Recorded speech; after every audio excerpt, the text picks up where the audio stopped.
kajian yang insya Allah akan disampaikan oleh Ustadz Muhammad Syakir Syafi'i. Kepada beliau, Ustadz Muhammad Syakir Syafi'i, waktu dan tempat kami persilakan.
Alhamdulillah alladzi 'allama bil qalam 'allama al-insana ma lam ya'lam. Wassalatu wassalamu ala al-muallim al-awwal Rasulullah Muhammadin sallallahu alaihi wasallam wa ala alihi wa sahbihi wa man sara ala nahjihi ila yaumiddin, amma ba'd. Qala Allah ta'ala azza min qail, a'udzu billahi minasy syaithanir rajim. Inna hadzal Qur'an yahdi lillati hiya aqwam wa yubashshirul mu'minina alladziina ya'maluna as-shalihat anna lahum ajran kabira.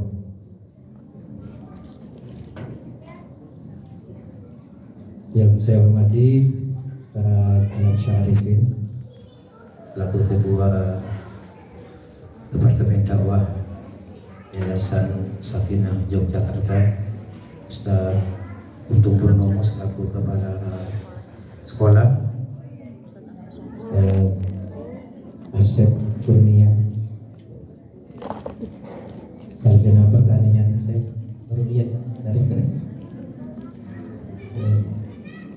yang saya hormati, dan seluruh Ustadz, Ustadzah, para wali murid, ya, ayah bunda, murid-murid SDIT Hidayatullah Yogyakarta yang saya hormati, yang saya muliakan. Alhamdulillah, pagi ini saya diberi amanah untuk menyampaikan materi dalam kajian Forsido ini. Temanya adalah Qurannya terpuji, akademiknya terpuji. Ini tagline olahraga.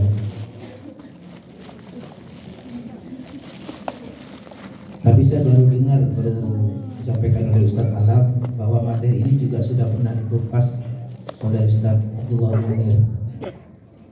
Saya baru dengar, saya pikir ya memang baru saya yang diberi kesempatan untuk mengupas tentang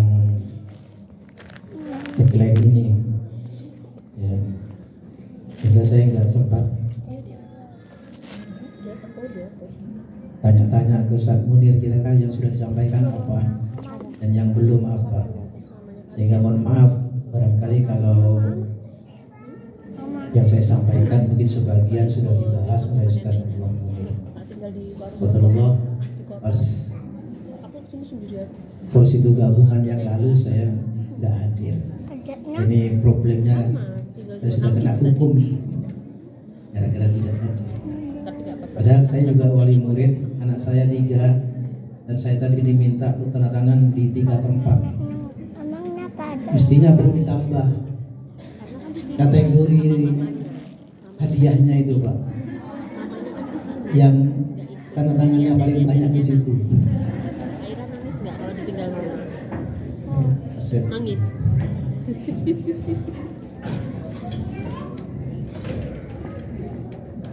Baik, ini memang tagline, dan sebagaimana umumnya tagline sebuah lembaga itu untuk memberikan gambaran tentang sebuah nilai atau identitas yang dibawa oleh lembaga tersebut, ya, sebagai branding. Tetapi saya perlu menyampaikan bahwa walaupun tagline-nya demikian, tidak berarti bahwa nilai-nilai yang dibawa itu hanya seperti yang eksplisit disebutkan di dalam tagline tersebut. Ya. Bahkan kalau Bapak dan Ibu sekalian memperhatikan reklame yang di depan itu, coba apa yang didapatkan dari reklame itu? Oke, tadi tulisan, ya, Qurannya terpuji, akademiknya teruji. Selain itu apa? Coba, ada yang bisa menyampaikan? Ibu-ibu, nanti barangkali juga ketua komite juga akan menyediakan hadiah berikutnya. Untuk bisa menjawab. Tapi intinya adalah bahwa sesungguhnya tagline itu hanya mewakili dari sebuah nilai yang ingin disampaikan. Karena itu pada kesempatan ini saya coba mengelaborasi ini lebih utuh, ya, supaya tidak terkesan berarti di SDIT hanya mengajarkan Quran dan akademik. Ini yang perlu didiskusikan begitu ya. Dan pada kesempatan ini insya Allah kita belajar bersama, karena ini namanya kajian. Mungkin saya agak serius dikit ya. Agak serius dikit ya. Karena katanya kalau terlalu serius malah nggak jadi.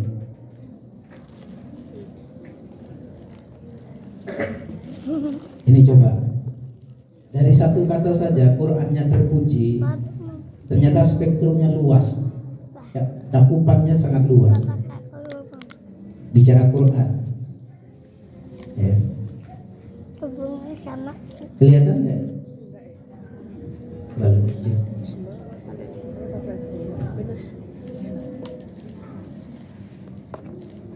yang sudah kita kenal itu kan, kalau bicara Quran, tahsin sama tahfidz. Nah ini saya tambahkan, saya cari kata yang pakai T itu apa saja, supaya T semua, mulai dari huruf T. Tak. Satu jadi nggak apa-apa.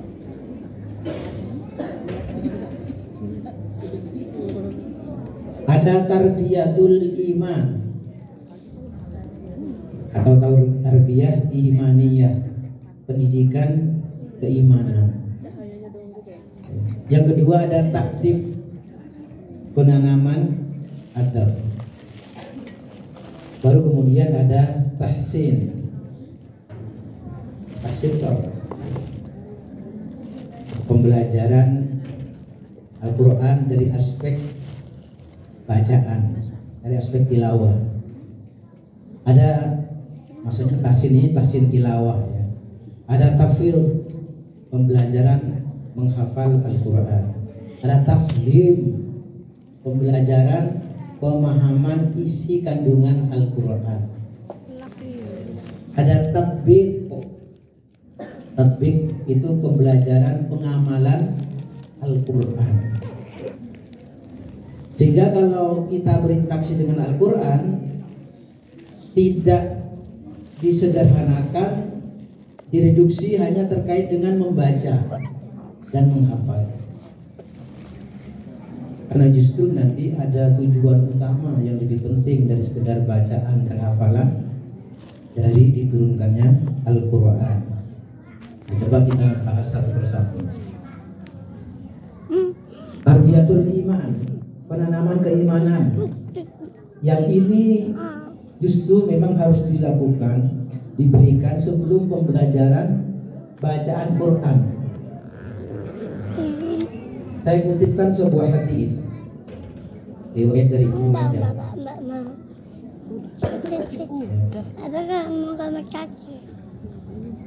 Terjemahnya aja ya. Kami dahulu membersamai Nabi ketika kami masih dalam usia anak-anak menjelang baligh, mendekati baligh. Kami mempelajari iman sebelum mempelajari Al-Quran. Kemudian baru kami mempelajari Al-Quran, sehingga bertambahlah iman kami. Ini pengakuan, testimoni dari sahabat Jundub bin Abdillah. Ya, beliau yang menyebutkan, yang mengatakan ini, tetapi mewakili anak-anak muda atau remaja atau anak-anak pada umumnya yang hidup bersama Rasulullah Sallallahu Alaihi Wasallam. Makanya di situ menggunakan jamak kunna ma'an nabi. Kami dahulu membersamai Nabi. Ya. Sementara kami adalah fityanun hazawira. Fityanun itu pemuda tapi masih jadi anak-anak tapi sudah mulai kuat fisiknya sebelum baligh, menjelang atau mendekati usia baligh. Kami dahulu belajar langsung kepada Rasul, iman terlebih dahulu, baru kemudian mempelajari Al-Quran. Jadi, sehingga kalau bicara pembelajaran Al-Quran di Hidayatullah itu tidak hanya aspek bacaan, bahkan sebelum mempelajari bacaannya adalah ditanamkan nilai-nilai keimanan. Keimanan yang dimaksudkan di dalam hadis ini dijelaskan oleh para ulama adalah tentang usul iman, prinsip-prinsip keimanan. Bagaimana beriman terhadap Al-Quran, khususnya terkait Al-Quran. Di antaranya bahwa Al-Quran itu adalah firman Allah Subhanahu wa Ta'ala, kalamullah. Kalamullah al-munazzal ala Muhammadin sallallahu alaihi wasallam. Di kajian ulumul Quran itu ada definisi tentang Al-Quran. Apakah Al-Quran? Kalamullah al-munazzal ala Muhammadin sallallahu alaihi wasallam al-muta'abbad fi tilawatihi. Jadi firman Allah yang diturunkan kepada Nabi, di mana membacanya itu saja sudah dinilai ibadah. Hanya membaca, melafazkan saja, walaupun tidak sampai memahami isinya, itu sudah dihitung ibadah. Itu Al-Quran. Jadi Al-Quran adalah firman Allah, kalamullah. Ini bagian dari keimanan. Dan ketika ada yang meyakini bahwa Al-Quran itu bukan kalamullah, maka itu berarti keyakinan yang sesat. Dulu ada di zaman dahulu aliran sesat namanya Mu'tazilah. Mu'tazilah, mereka ini yang mendakwahkan keyakinan yang salah tentang Al-Quran, bahwa Al-Quran itu adalah khalqullah, ciptaan Allah, bukan kalamullah. Ya, Al-Quran itu kalamullah. Kalau mushafnya, kertasnya itu ya itu makhluk, tetapi isinya yang disebutkan, yang ditulis di dalam mushaf itu kalamullah. Yang kedua, bahwa Al-Quran itu adalah mukjizat terbesar yang dibawa oleh Rasulullah Sallallahu Alaihi Wasallam. Dibandingkan mukjizat Nabi yang lain yang dibawa Rasul, atau dibandingkan mukjizat dari Rasul-Rasul sebelumnya. Ya. Ini juga perlu dipahamkan, ditanamkan kepada anak-anak bahwa Al-Quran adalah mukjizat terbesar. Terutama apa? Nilai mukjizat terbesar dari Al-Quran itu adalah karena kandungannya yang senantiasa relevan, sholihun li kulli zaman wa makan, sesuai di setiap ruang dan waktu, kapanpun, dimanapun, bagi setiap generasi hingga yaumil qiyamah, itu Al-Quran akan senantiasa cocok atau relevan untuk kehidupan mereka. Dan itu kemujizatan, termasuk aspek ilmiah di dalam Al-Quran. Ya. Yang ketiga, bahwa Al-Quran itu pasti benar, artinya tidak mengandung kebatilan. Ya. Al-haqqu min rabbika fala takunanna minal mumtarin. Ya. Kalau ada sesuatu yang seperti atau ditangkap tidak benar atau bertentangan antara satu dan yang lain, itu sebenarnya karena penangkapannya saja yang belum sampai. Jadi tidak ada sedikit pun pertentangan di dalam Al-Quran. Al-Quran terpelihara kesuciannya, berbeda dengan kitab-kitab yang lain. Walaupun sama-sama turun dari Allah, ya, wahyu dari Allah Subhanahu wa taala. Zabur, Injil, Taurat itu turun dari Allah, tetapi sudah tidak murni lagi, sudah bercampur dengan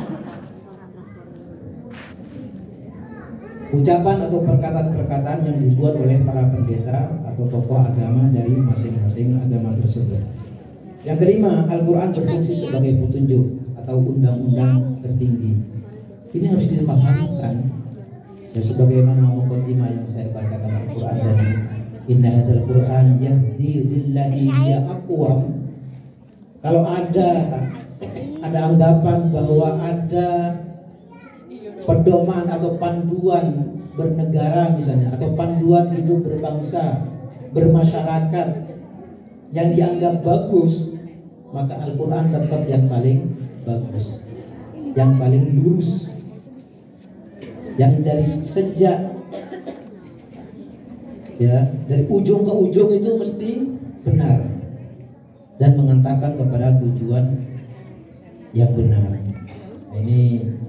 Ini penting, ini bagian dari nilai-nilai keimanan, sehingga kemudian ketika anak-anak khususnya dan kita semua berinteraksi dengan Al-Quran dengan mindset seperti ini, dengan keimanan seperti ini, maka akan berbeda sikapnya ketika dibandingkan dengan orang yang mendekati Al-Quran, berinteraksi dengan Al-Quran tapi tidak dengan keimanan seperti ini.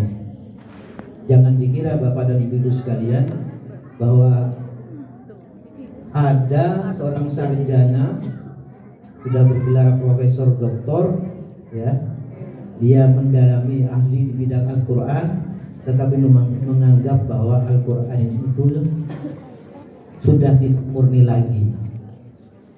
Al-Quran itu produk dari hegemoni suku Quraisy, ya, untuk mengalahkan suku-suku yang lain. Itu anggapan batil, ya, anggapan yang salah.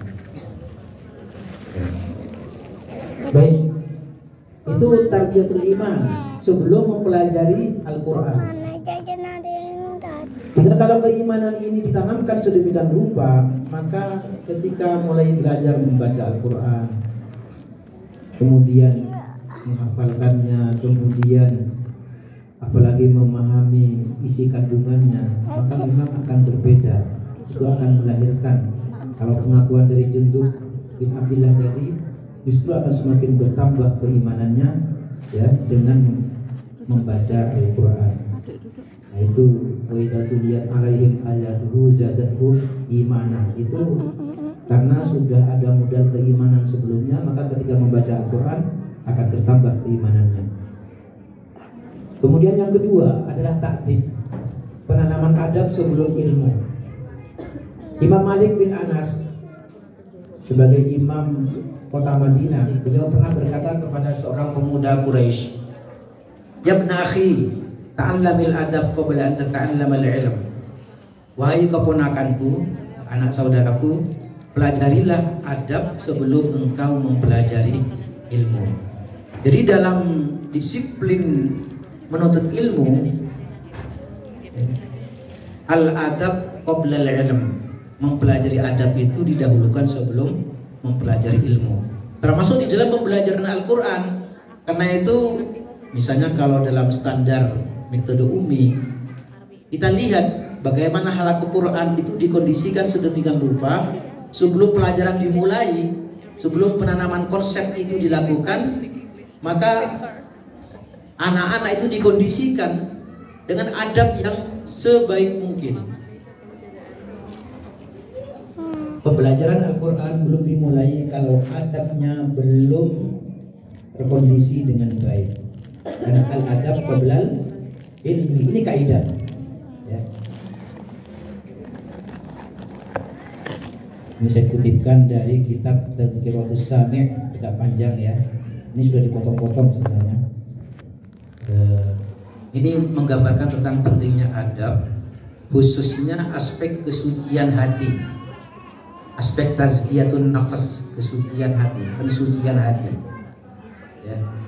Ini penting dilakukan sebelum menuntut ilmu, termasuk mempelajari Al-Quran. Ini dari Ibnu Jama'ah, ya, Imam Badruddin Ibnu Jama'ah Al-Kanani, dalam kitab beliau Tadhkiratus Sami' wal Mutakallim bi adabil alim wal muta'allim. Buku ini sudah diterjemahkan dan menjadi buku pegangan para guru dan santri di sini dalam mempelajari adab. Ya. Adab guru dan murid itu terjemahan perubahan ya dari kitab Tadhkiratus Sami'. Ini termasuk kitab adab yang paling tua yang kita dapatkan saat ini. Dari seorang qadhi, Ibnu Jama'ah Al-Kanani. Beliau menyatakan begini: seorang penuntut ilmu harus membersihkan hatinya dari segala bentuk penipuan, gak menipu ya, kotoran, kedengkian, iri hati, akidah yang buruk, dan akhlak yang tidak baik. Dengan demikian hatinya menjadi layak untuk menerima ilmu, menghafalnya, dan memahami makna-makna yang halus dan hakikat yang dalam. Jika hati sudah menjadi baik untuk menerima ilmu, maka keberkahan ilmu akan tampak dan tumbuh seperti tanah yang subur untuk tanaman. Ibaratnya hati itu adalah seperti tanah. Kalau hatinya bersih dari hama hati, sebagaimana tanah bersih dari racun, berbagai hal yang tidak kondusif untuk tumbuhnya tanaman, maka harus dibersihkan terlebih dahulu. Kemudian Sahal berkata, ini dikutip oleh Ibnu Jama'ah, haram bagi hati yang di dalamnya masih ada sesuatu yang dibenci oleh Allah untuk dimasuki cahaya. Maksudnya ini adalah ilmu. Ilmu tidak akan masuk ke dalam hati seseorang yang di dalam hatinya masih ada sesuatu yang dibenci oleh Allah. Kenapa? Karena cahaya Allah, ilmu itu suci. Ya. Dan Allah tidak mau, tidak ingin di dalam rongga hati seseorang itu ada dua hati, dua isi yang bertentangan. Ma ja'alallahu lirajulin min qalbayni fi jawfi. Tidak mungkin di dalam rongga dada seseorang ada dua hati, maksudnya dua sikap atau keyakinan atau pandangan ya, yang bertentangan antara iman dan kufur. Tidak akan ketemu di dalam hati seseorang. Ya.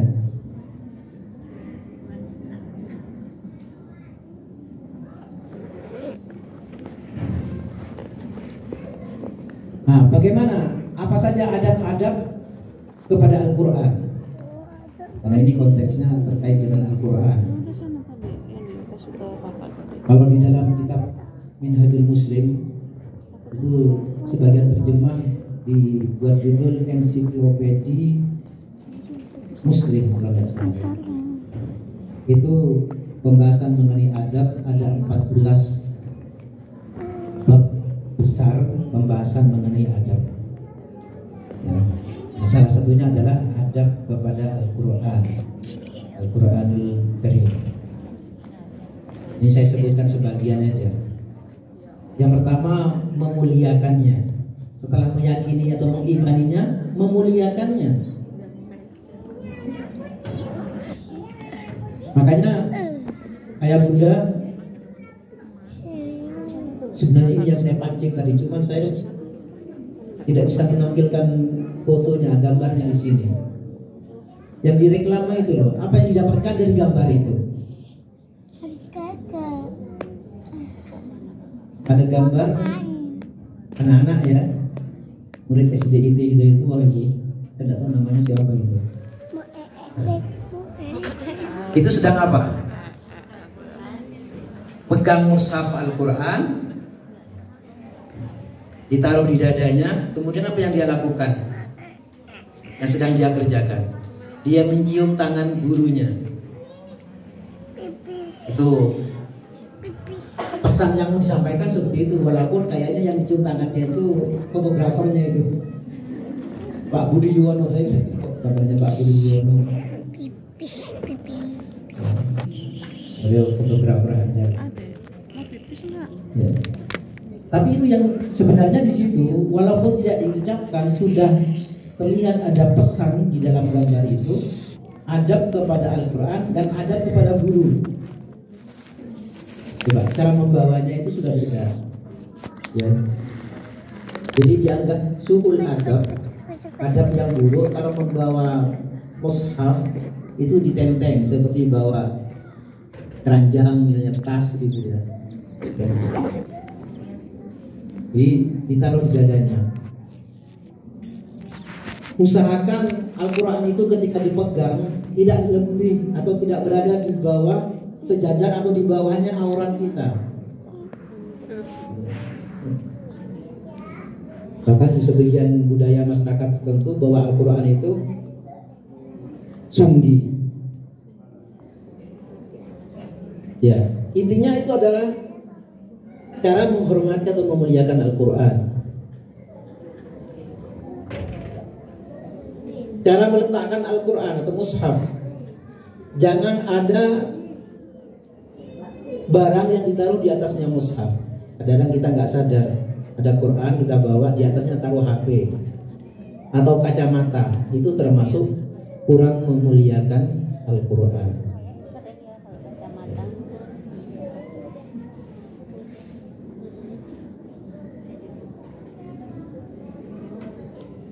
Yang kedua, ketika membaca Al-Quran, membaca dalam kondisi paling sempurna, suci dari hadas, menghadap kiblat, yang paling utama ya. Kecuali kalau sedang halakoh ya memang membuat lingkaran menghadap kepada syekhnya, gurunya ya. Tapi ketika sendirian misalnya atau tidak sedang halakoh begitu, itu lebih utama menghadap kiblat. Kemudian duduk dengan sopan, dengan baik. Termasuk su'ul adab misalnya kalau berselonjor ya, berselonjor, apalagi berselonjor kemudian di ujung kakinya ada Al-Quran. Tapi dulu ada orang yang ini biasanya dilakukan oleh orang-orang diantaranya kaum liberal yang menganggap Al-Quran itu, mushaf itu ya kertas saja, seperti kertas yang lain, produk dari sebuah industri. Saya pernah menyampaikan satu cerita kepada santri. Ada seorang dosen itu di depan perkuliahan, di depan mahasiswa, untuk membangun satu mindset tertentu yang didasari oleh ideologi liberalisme yang dia bawa. Dia nulis ayat Al-Quran di kertas, kemudian dia taruh di lantai dan diinjek. Dan dia mengatakan bahwa dia hanya menginjak kertas. Itu di depan mahasiswa. Dan kemudian ada satu mahasiswa yang berani, ya, izin Pak dosen, saya juga akan melakukan hal yang sama. Ya, dia maju, kemudian dia ngambil kertas, menulis nama dosennya yang sedang dihadapi itu, taruh di lantai, kemudian diinjak juga. Ternyata dosennya marah, kamu nggak sopan. Loh kan cuma kertas Pak dosen. Ya. Nah ini sebenarnya adab yang buruk ya. adab yang buruk kepada Al-Quran. Kemudian bagian dari adab membaca dengan tartil, itu yang kemudian di stressing, diajarkan di dalam pembelajaran Al-Quran. Tidak mengabaikannya atau melalaikannya, misalnya tidak mau membaca dan mempelajarinya. Bahkan para ulama itu ya berdasarkan hadis,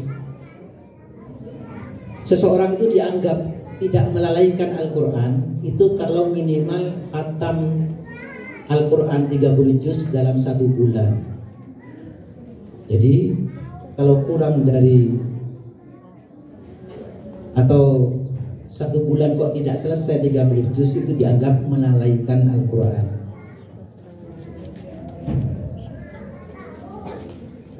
Rasul dalam ayat itu digambarkan mengadu kepada Allah, ya Rabb, inna qaumi takhudhu hadzal qur'ana mahjura.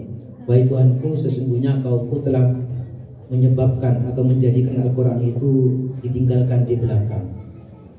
Para ulama, hajrul Quran, meninggalkan Al-Quran itu maksudnya bisa dalam bentuk meninggalkan lafaz-lafaznya, artinya tidak membaca, atau meninggalkan maknanya, artinya tidak mau memahami isi kandungannya, atau juga termasuk meninggalkan Al-Quran juga, tidak mau mengamalkannya.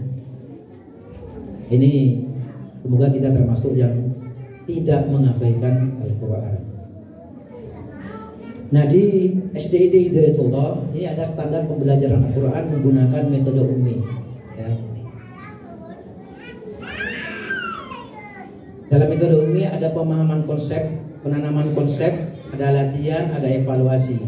Evaluasinya ada evaluasi harian, evaluasi kenaikan jilid, ada evaluasi akhir atau munakosyah. Itu sebenarnya yang inti.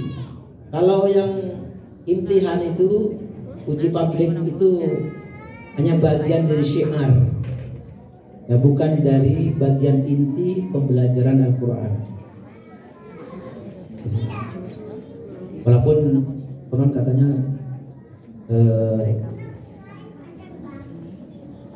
revisi atau gimana, bahwa imtihan itu juga bagian terintegrasi, tidak terpisahkan dari metode ummi. Di SD Hidayatullah semua guru Al-Quran tersertifikasi, sehingga ya untuk memberikan jaminan itu bahwa pembelajaran Al-Quran itu berjalan secara itkon, secara sempurna, sehingga kemudian murid itu betul-betul diharapkan bisa tuntas dalam pembelajaran Al-Quran. Itu salah satu pilar pentingnya, itu adalah gurunya tersertifikasi. Nah, kalau di pesantren ini selain guru ummi, saya perkenalkan ada 2 SDM hafidz Quran 30 juz bersanad, bahkan juga sudah qiraah sab'ah ya, menguasai ilmu qiraah. Itu ada 2 orang di sini yang menjadi imam tetap di Masjid Markazul Islam, itu Ustaz Diyauddin Zaki ya. Yang kedua Ustaz Ahmad Mujahid Fatahillah. Itu dua-duanya sudah bersanad Al-Quran 30 juz. Namanya bersanad itu dia hafal mungkin 30 juz, kemudian dia sudah mendapatkan ijazah, mendapatkan sanad dari gurunya, gurunya sampai kepada Rasulullah. Bahkan kalau dalam sanad Al-Quran itu sampai kepada Allah Subhanahu Wa Taala, sampai kepada Rasul, malaikat Jibril, kemudian Allah Subhanahu Wa Taala. Betul-betul bersanad. Ya, bukan sekedar bersertifikat gitu ya. Maksudnya bersertifikat, punya sertifikat, kami ini betul-betul diakui. Sehingga saudara-saudara sekalian, ayah bunda,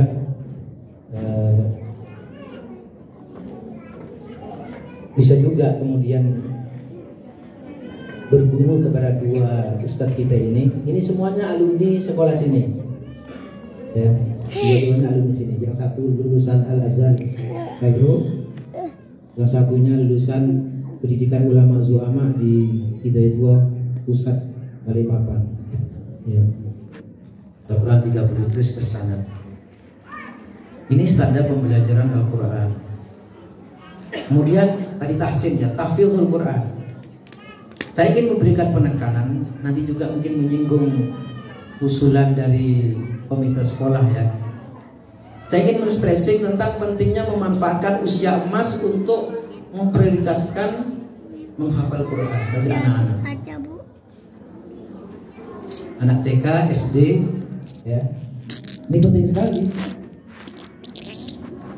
Di fase umur ketika memang masih sangat kuat untuk menghafal. Buat anak-anak. Imam Nawawi dalam kitab beliau Al-Majmu' Syarhul Muhadzab, beliau menyampaikan begini. Hal pertama yang harus dilakukan oleh penuntut ilmu adalah menghafalkan Al-Quran yang mulia. Karena Al-Quran adalah ilmu yang paling penting. Dan salafus soleh, para salaf, tidak mengajarkan hadis dan fikih kepada murid-muridnya kecuali ketika mereka sudah menghafalkan Al-Quran. Ini penjelasan Imam Nawawi rahimahullah ta'ala.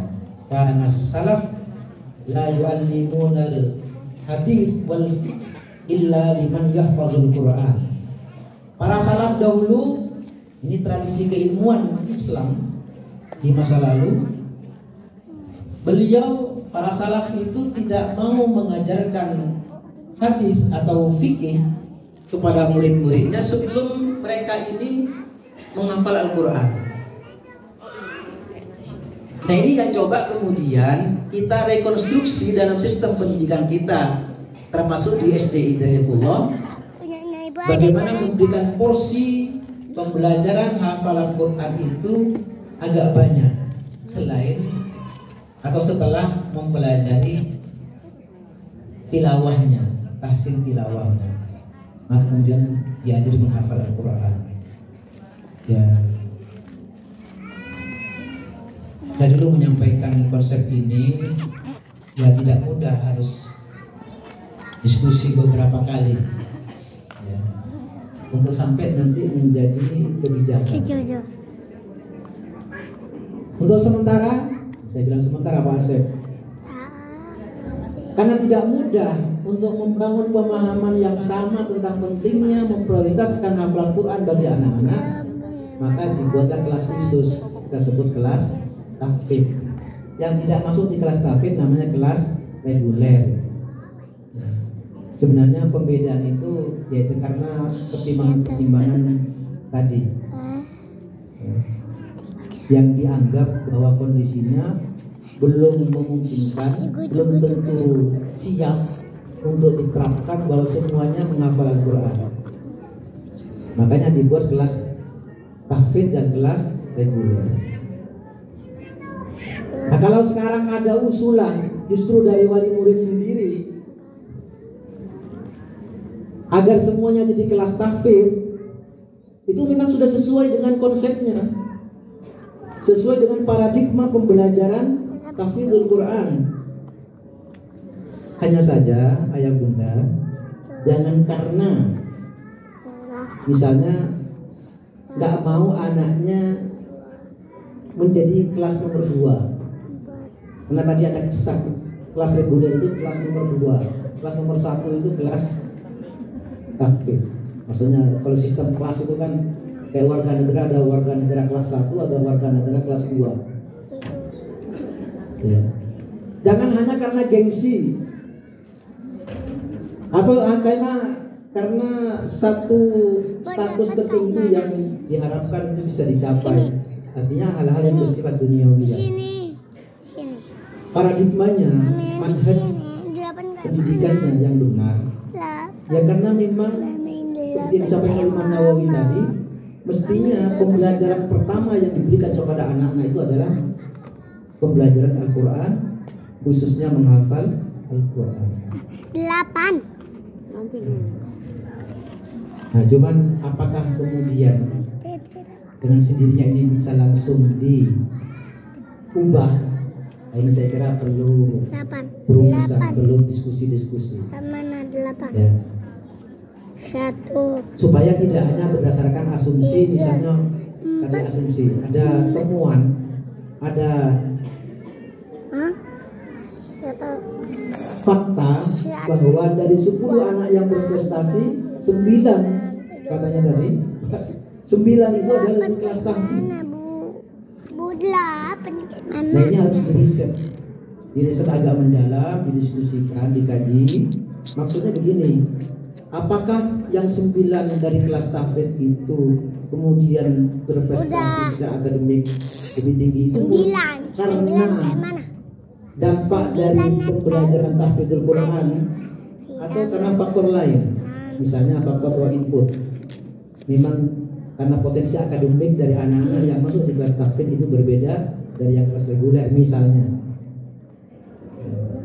Nah ini walaupun tadi kalau bicara kembali kepada manhaj, kepada paradigma ya, pada konsep pembelajaran yang otentik dalam Islam itu memang semua anak mestinya diprioritaskan untuk menghafal Al-Quran. Hanya saja memang kita menghadapi persoalan bahwa anak-anak ini apalagi kalau sudah mulai remaja ya, sudah menjelang balik, mereka ini harus diberikan ilmu-ilmu penting, ilmu-ilmu dasar sebagai persiapan mereka untuk menuju taklif, usia mukallaf. Ya, supaya ketika dia sampai usia mukallaf itu memang sudah dengan kesiapan, kelayakan untuk menjadi seorang mukallaf, artinya memiliki kelayakan untuk menjadi orang yang mendapatkan beban syariat. Itu kan diantaranya adalah aspek ilmu itu yang diberikan. Memang sehingga kemudian belum ideal juga, walaupun sudah ada kelas tahfidz di SDIT 2 belum ideal, karena di saat yang bersamaan juga sudah diberikan berbagai ilmu yang lain ya. Ini faktanya demikian. Baik ya, ini jadi bahan diskusi. Bagian dari membangun pemahaman isi kandungan Al-Quran. Al-Quran adalah undang-undang kehidupan yang paling baik dan lengkap. Ini tadi juga bagian, bahkan ini merupakan bagian dari keimanan, bahwa semua aspek kehidupan harus mengikuti petunjuk Al-Quran secara kafah. Al-Quran menegaskan orang yang mengimani sebagian dan mengingkari sebagian yang lain dari isi kandungan Al-Quran itu adalah ulaika humul kafiruna haqqo, orang-orang yang kafir seutuhnya.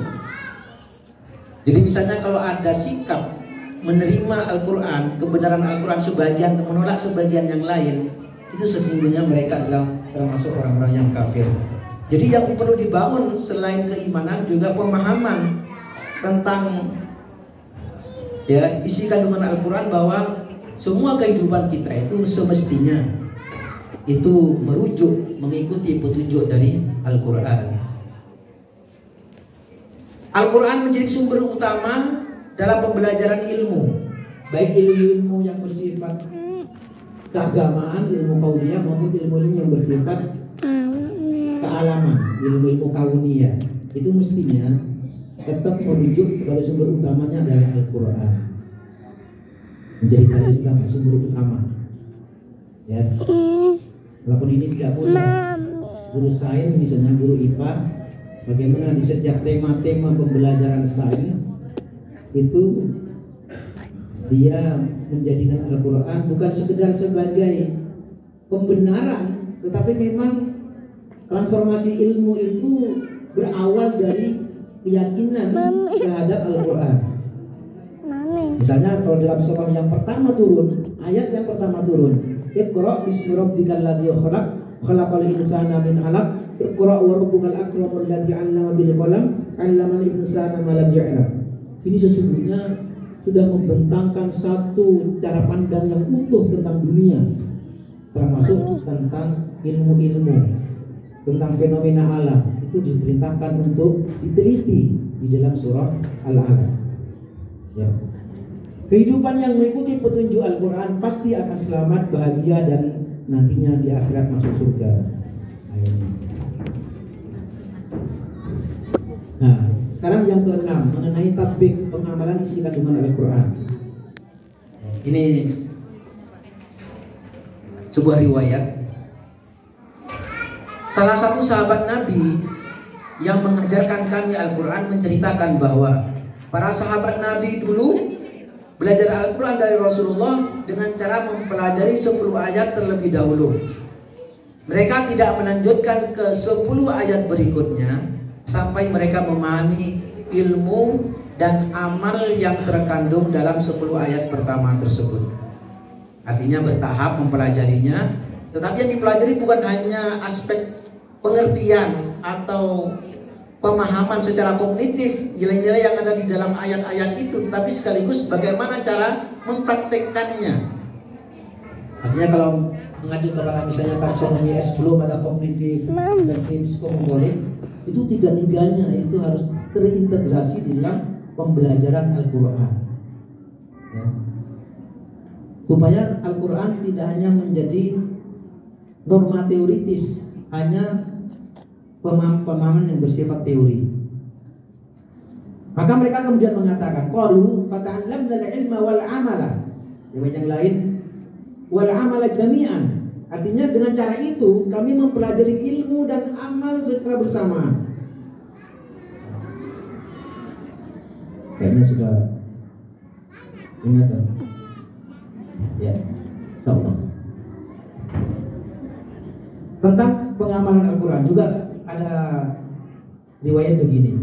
Kami para sahabat dulu mengalami kesulitan dalam menghafal lafaz-lafaz Al-Quran, tapi kami mudah mengamalkan isi kandungannya. Ini maksudnya mereka lebih mudah mengamalkan Al-Quran karena keimanan yang sangat kuat.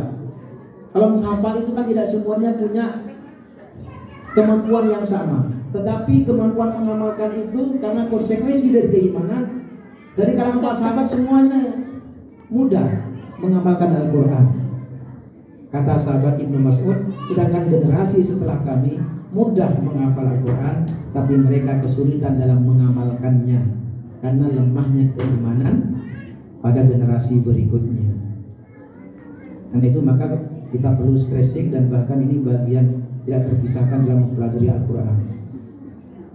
Nah, di Hidayatullah ini juga bagian dari cerminan bagaimana menjadikan Al-Quran, pemahaman dan pengamalannya itu terintegrasi dalam sistem pembelajaran atau pendidikan. Itu ada 5 profil utama kader pandu Hidayatullah. Kalau di madrasah ini ada banner itu yang ditulis di situ. Kader Hidayatullah, kader pandu atau santri Hidayatullah. 1. Berakidah lurus, shahihun fil aqidah. 2. Berakhlak Qur'ani, mutakhalliqun bil Qur'an. 3. Tekun beribadah, mujidun fil ibadah. 4. Gemar berdakwah, walaupun masih anak-anak sudah dilatih. Da'in ilallah. Yang kelima, berjamaah, konsisten berjamaah. Ini profil ini dilahirkan dari ayat-ayat yang turun di awal-awal di periode Makkiyah, yang menurut teori dalam disiplin ilmu ulumul Quran itu ada urutan-urutan, diantaranya berdasarkan satu riwayat dimulai dari Al-Alaq, Al-Qalam, Al-Muzammil, Al-Mudaththir, kemudian Al-Fatihah, baru surat-surat yang lain. Nah, itu yang kemudian kita konstruksikan menjadi sistem pendidikan, karena ya kata para ulama ya, karena memang Al-Quran itu turun berangsur-angsur, dan bahwa yang surat tertentu turun lebih dulu dibandingkan surat yang lainnya itu bukan kebetulan, tetapi itu berdasarkan satu perencanaan dari Allah yang Maha Perencana. Bukan kebetulan. Di perpustakaan ini ada sebuah kitab yang disusun, kitab tafsir yang berdasarkan urutan turunnya Al-Quran, bukan urutan mushaf dari Al-Fatihah sampai An-Nas, tapi dimulai dari ayat yang pertama kali turun sampai ayat yang terakhir turun. Itu ada 15 jilid, cukup tebal, 15 jilid. Tuh, maka itu tafakkur wadaqah itu tadabbur ya. Nah, ini kita coba refleksikan di dalam konsep pendidikan Di antaranya merumuskan 5 profil utama Pandu Hidayatullah. Nah, ini baru Al-Qur'annya tadi. Karena ini baru Al-Qur'annya terpuji. Sehingga untuk menjadikan Al-Qur'an terpuji itu tidak hanya bacaannya, tidak hanya hafalannya, tapi dimulai dari keimanan, pemahaman isi kandungannya, dan bagaimana kemudian pengamalannya. Nah, sekarang saya sampaikan sekilas bagaimana akademik itu teruji. Akademik ini maksudnya keilmuan, ya. Bicara keilmuan, ilmu itu sebenarnya dalam Islam kalau dikelompokkan menjadi 2 besar, ada ilmu qauliyah, ada ilmu kauniyah. Qauliyah itu tentang Al-Quran dan hadis, diniyah, keagamaan. Kalau kauniyah itu matematika, sains, ya, matematika sebenarnya kan ilmu logika, ilmu akliyah, ya. Tetapi itu masuk kategori ilmu kauniyah dalam 2 pembagian besar. Itu. Kemudian ada hukum menuntut ilmu. Semua menuntut ilmu itu hukumnya wajib. Talabul ilmi fardhun 'ala kulli muslimin. Tetapi ada yang fardu ain dan ada yang fardu kifayah. Artinya kalau fardu ain wajib pada setiap orang. Kalau fardu kifayah bisa diwakili oleh sebagiannya saja. Dan dalam persoalan ini tentu saja kemudian maka prioritas pertama dan utama adalah bagaimana menuntaskan, memaksimalkan proses pembelajaran ilmu-ilmu fardu ain. Jangan kebalik, misalnya lebih diprioritaskan ilmu fardu kifayah sebelum mendalam atau sebelum menguasai ilmu fardu ain. Bahkan mungkin tidak diajarkan fardu ainnya, yang fardu kifayahnya. Ini namanya zalim, pendidikan yang tidak beradab. Kalau sampai terjadi demikian, insya Allah di Hidayatullah sudah berusaha untuk menerapkan prinsip ini. Maksudnya teruji apa? Berprestasi berdasarkan sistem evaluasi yang dapat dipertanggungjawabkan. Lalu ada namanya KKM, ya. Ada ASPD, ini pemerintah ganti-ganti ini. Sekarang namanya TKA, Tenaga Kerja Asing, tes kemampuan akademik. Ya. Kelihatannya baru tahun ini baru diuji cobakan, dimulai. Ya. Konsekuensi kita juga harus ikut. Tapi walaupun demikian sebenarnya kita sudah punya sistem evaluasi bagaimana pembelajaran akademis itu bisa dievaluasi. Nah, dan motif anunya Pak Dian Musa ini top. Ini kalau mau benar ya, terapkan top. Top itu apa? T, tanamkan adab sebelum ilmu. O, utamakan ilmu-ilmu fardu ain. Utamakan, ini kan dipas-paskan, dicocok-cocokkan nih. P, pilih ilmu-ilmu fardu kifayah yang sesuai. Tidak semua anak punya kemampuan untuk menguasai ilmu-ilmu fardu kifayah, tapi kalau fardu ain wajib. Jangan sampai kebalik begitu ya. Ini bicara kesuksesan, ternyata sudah ada riset, ini sudah lama sebenarnya riset dari Harvard University. Sebenarnya yang mempengaruhi kesuksesan seseorang itu kalau bicara skill itu skill apa? Soft skill atau hard skill? Ternyata soft skill itu menyumbang 85%. Yang keterampilan teknis itu cuma 15%. Ini mereka yang meriset ya. Soft skill itu apa? Kemampuan interpersonal, komunikasi, kepemimpinan. Tapi bicara masalah karakter, lebih terkait dengan karakter. Hard skill, teknis. Komputer itu termasuk hard skill. Jangan karena halus begitu terus dianggap soft skill, bukan. Termasuk hard skill. Tapi yang soft skill ini bicara masalah karakter, sikap, cara berinteraksi. Nah dalam Islam ini sebenarnya akmalul mu'minina imanan ahsanuhum khuluqa. Mukmin yang paling sempurna imannya adalah yang paling baik akhlaknya. Ini jaminan. Wa khiyarukum li ahlihi. Dan yang paling baik dari kalian adalah yang paling baik kepada keluarganya. Ahlun itu sering sebenarnya walaupun itu maknanya keluarga, itu konotasinya adalah istri. Kalau suami yang paling baik adalah suami, laki-laki yang paling baik, laki-laki yang paling baik beradab atau berakhlak kepada istrinya. Ini bisa ditanya kepada bapak-bapak ini, sudah termasuk yang ini enggak? Dan Rasul menjamin, wa ana, ya, dan saya itu yang paling baik dibandingkan kalian dalam memperlakukan keluarga saya. Kenapa penting masalah keluarga ini? Karena negara ini rusak berawal dari rusaknya tatanan keluarga. Ketika keluarga rusak, negara akan hancur. Dan musuh-musuh Islam sangat mengerti masalah ini, makanya yang dirusak pertama strategi mereka adalah merusak rumah